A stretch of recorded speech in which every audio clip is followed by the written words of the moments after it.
Se dice que me mataron, pero sé que no estoy muerto, pues mi identidad perdida cobra vida en el recuerdo. Afirman que nos mataron por escapar del infierno y que este valle florece abonado por los huesos. Se dice que me mataron junto a muchos compañeros y nuestras almas heridas deambulan por los senderos. Afirman que nos mataron y que sembraron silencio, acallando las conciencias con la anestesia del miedo. Se dice que me mataron, pero sé que no estoy muerto. Mientras me sigáis buscando, viviré en el pensamiento. Ellos fueron arrestados a los 16 años y al ser arrestados a los 16 años fue como más difícil para ellos porque no tuvieron esa oportunidad de ver la vida en sí. Pero tú imagínate esto, estaban llenos de agua.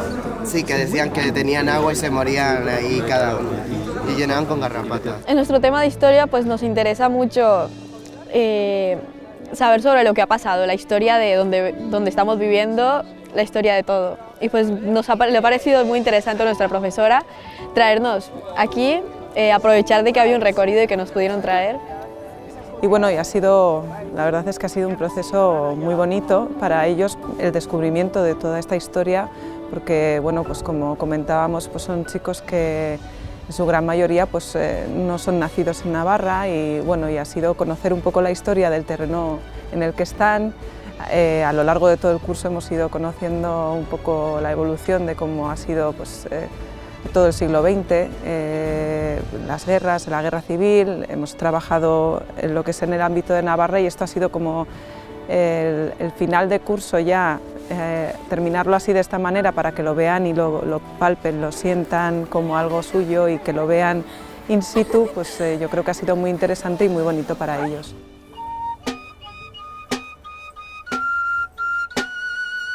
Estas 16 personas que aquí encontramos, que eran más o menos, como ya se ha dicho aquí, de vuestra edad, les cortaron las alas, les mataron directamente.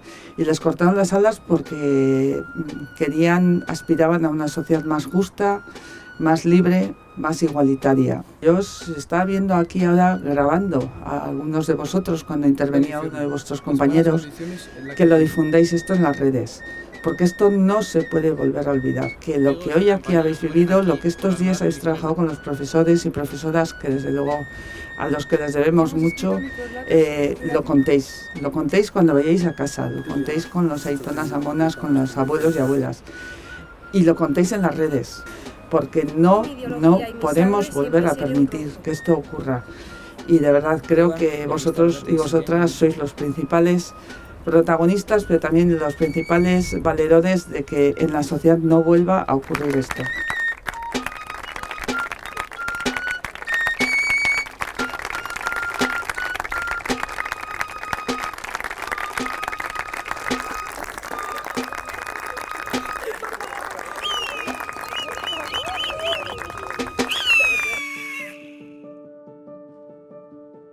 Y ahora, siguiendo su pasión, dando un desenlace a sus investigaciones, no te imaginarías, papi, lo que se le ha ocurrido a Fermín. En Uripel, una estatura, la figura de un evadido, huyendo de la persecución franquista por el monte de Escava. Y ese evadido, papi, eres tú, tan discreto y callado. Te has convertido para el futuro en el símbolo de la fuga, una pura consagración del horror de la guerra. Sí, y eras capaz, papi, de aguantar mucho, física y moralmente. Tu resistencia y tu valor pudieron sin duda vencer tantos obstáculos. Oroitari horrek nahi dauku ere erakutsi, izan dela beti hemen jenden errezebitzeko indar hori.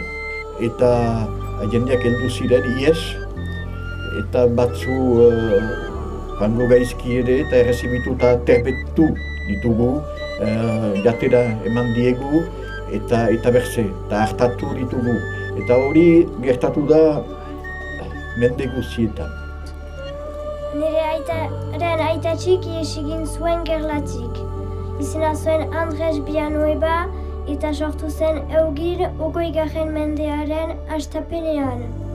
Muga pasatu zuen joaiteko Esnazurat. Esnazu da Aldudeko auzo bat mugatik hurbil. Ene amatxi bankan bizi da eta bere aitatxi Miguel Artzaina izena zuen Donostikoa zen. 1997an bere egitik ihes egiteko erabaki zuen. Manuel Lixakako zen eta bere anaiaekin auritzerat behiak ikertzen zituzten. Orduan epere bazakien nuntzen. Miguel Maria deitzen zen, Elizondan argina zen eta jakin zuelarik gerla bazela eta joan behar zela Frankoren aldean. Bere emazteekin eskapatu ziren gauaz. Haunitz gauza ikasi dugu gaur ere, Urepeleko eskolako aurrei esker ere, bibazuek eta mil esker. Dakizuen bezala azken hauteskundeetan hemen iparraldean eta Frantzian emaitza bereziak bildu dira.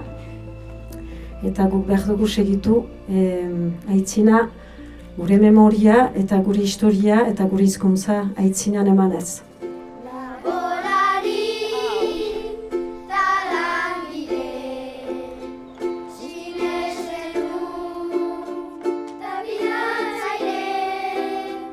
Alde batetik jaiegun bat da, haientzat, mendia, paseoa, baina gero ekitaldian ikusten dutena da beste zerbait, ez? Ikusten da zergatik zeuden pertsona horiek kartzelan, ze baldintzetan ihes egin behar izan zuten, eta gero gainera nola ona Urepelera heldu ziren bakanek heldu eta berehala borrokan jarraitu zuten, ez? Eta halako une batean, non Urepeleko alkateak gogorarazi digun bezala, azken hauteskundetan, kantoi honetan, fasismoak halako gorakada egin duen, importantea da gazteen artean memoria antifasista bizirik mantentzea berriro gertatu ez dakigunez, eta antifasismoa bizirik mantendu dadin.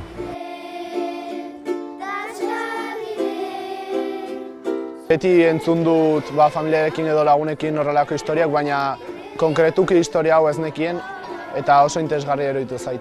Nire ustez oso garrantzitsua da memoria ez ahaztea. Azkenean gu gazteak garelako eta gure bidea ere egin behar dugulako eta memoria oso ezaugarri importante bat delako gu egin behar dugun bidea ongi egiteko. Estimu hauniz dugu oraino, Jobinoren ta Manuelen,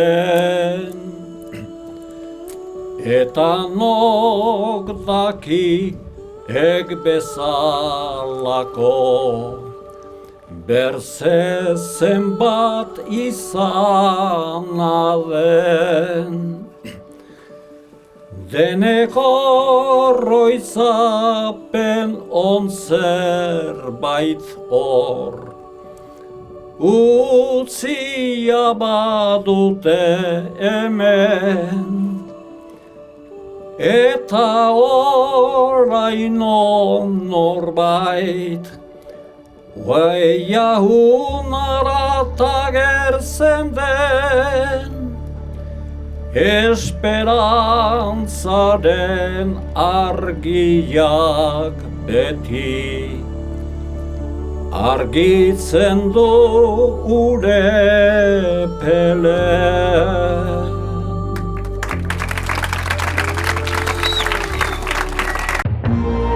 Gobierno de Navarra. Nafarroako gobernua.